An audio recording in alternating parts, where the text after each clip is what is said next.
Hey guys, thanks for tuning in today. Today I just really want to talk to you guys about attitude and really how that blends in and affects most of our life and how it can start really small and turn into something a little too big. So I want to start off with Luke.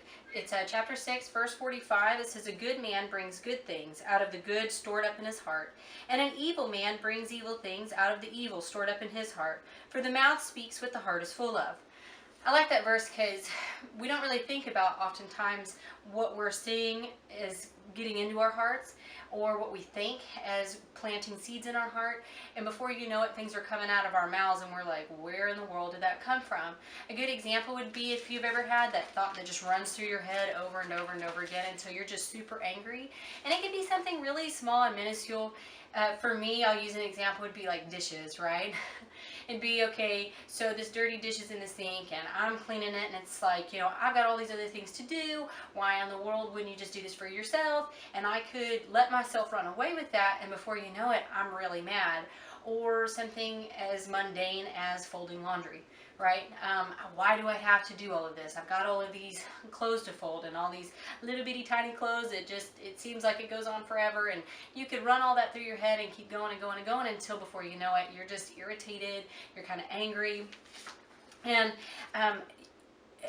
when you're doing all of that, sometimes you can end up being really cross with the people around you and not even mean to, because you've just let it go on and on and on. So that's really what I want to go over today. So when you think about that, it's changing our attitude and just changing the way that we think. Well, it's easy, right? Just change the way you think, change your attitude, and all will be good. It's a lot harder than that, and I totally get it. It's a process, and it's going to take a while. It's not going to be something that happens overnight. I want to share with you, it's Philippians 2, chapter 2, verse 14. It says, "Do everything without complaining or arguing." I don't know about you, but that one's a tough one for me, to do everything without complaining or arguing.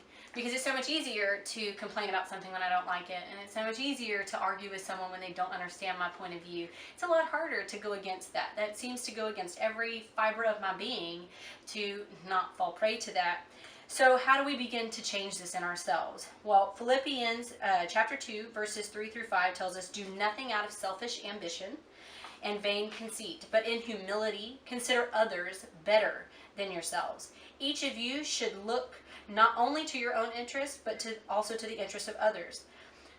I don't know about you, but when I think about the dishes and I think about it for just a little bit, I realize that it's selfish ambition. I don't want to do it, so I'd rather you do something you don't want to do so I don't have to. And it's something that I think we don't realize most of the time when we begin to get angry about something, that it really is usually something small, and it's usually something that is coming from ourselves. Because when you look at this and it's saying to look at others better than yourselves, well, I would want someone to look at me and say, you know what, I realize you're having a hard time, I realize you got a lot going on, so I'm going to do this to help you out. So I should be doing that same thing, right? So here's a way that I could put it into perspective. I could look at it and say, you know what, maybe he was in a really big hurry today, or maybe the kids really wanted to spend time with them, and the kids are so much more important than dirty dishes. Oftentimes that's not going to be the first thing I go to, but that's where I should put it. I should put it in its rightful place and in its own perspective. I shouldn't let it blow out of proportion. So when we think about that, a good way to start to change that in yourself, it's something actually a lady at work told me, is to immediately tell yourself, at least I have someone to wash these dishes for, or at least I have little people to fill these clothes. And at first it'll come off as grumbling, you'll be washing them and like slamming pots and pans and so happy I have these dishes to clean, or we've got all of these little people to take up, care of and to do all this for, and it can come out to be sarcastic and silly, but the more you do it, the easier it becomes and the faster it becomes. It's not something that you have to consciously think of. Now when I'm doing it, it's sincere. Now I'm not banging the pots and pans or getting mad at the laundry. I think about it to myself, and then I become really grateful that, you know what, it's right, I do have someone to do this for, and I do have these little people to take care of, and that's such a blessing that I have that. And it's not such a hard thing anymore. So it's really inserting that into your life, making that a normal thing, not something that you do very seldom. So with that being said, next thing is Colossians chapter 3, verse 23. It reminds us that whatever you do, Work at it with all your heart as if you're working for the Lord, not for men. This verse in and of itself could be life-changing. I know it has been for me. I'm far more successful now at the things that I do than I was before, because this is the verse that I remind myself of on a daily basis. Whether it's doing these videos, whether it's Bible studies, whether it's college, whether it's the stuff with my kids, whatever it is, I try to remind myself that I'm not working for men, I'm working for the Lord. And if he gave it all for me, then I can give it all for him. And there are days that I'm tired and I don't want to do all of that. But that verse is just sitting right there in the back, and it always comes to my mind, and it's been planted in my heart.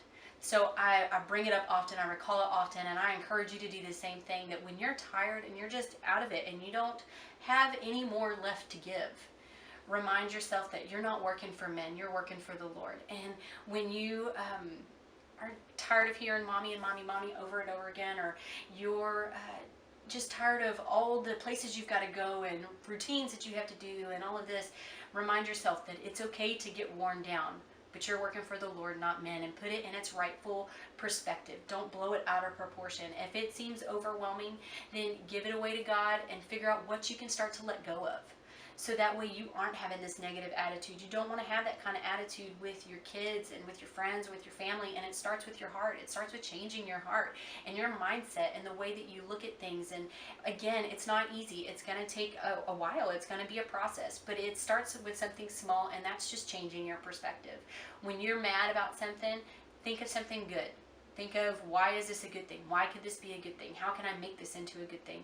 And again, it will begin to be easier the more you do it. So my final thought that I'd like to leave with you, it's Philippians chapter 4, 8 through 9. It says, finally, brothers, whatever is true, whatever is noble, whatever is right, whatever is pure, whatever is lovely, whatever is admirable, if anything is excellent or praiseworthy, think about such things. Whatever you've learned or received or heard from me or seen in me, put it into practice, and the God of peace will be with you. I love that, because again, what we put into our heart is what's going to eventually come out of our mouths. So we have to be really aware and cognizant of the thoughts that we're thinking, the way that we're interacting with people, the things that we watch, what we're doing, because it's planting seeds in our heart. And we want what comes out of our mouth to be good things. So I thought of this line, and I really liked it, because it was, don't let negative, angry thoughts take room in your head. Evict them for better tenants. You have the power to do that with the Lord. You have the power to evict those bad thoughts. You can put in good thoughts. You can evict those tenants. So I hope that you do. I hope you have a blessed day, and I will see you soon.